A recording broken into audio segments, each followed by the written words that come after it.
आज मी तुमच्यासोबत गोड क्रीमी आणि एकदम हटके रामफळ रबडी रेसिपी शेअर करणार आहे.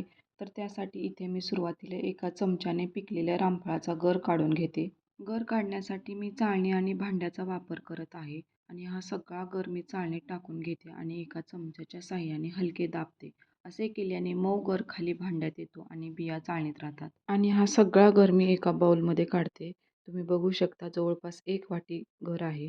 आणि त्यामध्ये घालते 1 ग्लास थोडेसे आटवून थंड केलेले दूध आणि हे मिश्रण एका विस्कच्या साहाय्याने व्यवस्थित मिक्स करून घेते. इथे आपल्याला थंड दुधाचाच वापर करायचा आहे. गरम दूध घातले तर रबडीची चव बदलते. आता मी यामध्ये घालते अर्धा चमचा वेलची पूड. वेलची पूडने रबडीला छान सुगंध येतो आणि 1 चमचा पिठी साखर. साखरेचे प्रमाण तुम्ही कमी जास्त करू शकता. गार्निशिंगसाठी घालते थोडेसे पिस्ता आणि बदामाचे काप. हे पूर्णपणे ऑप्शनल आहे. तयार झाली आपली गोड क्रीमी आणि एकदम हटके रामफळ रबडी.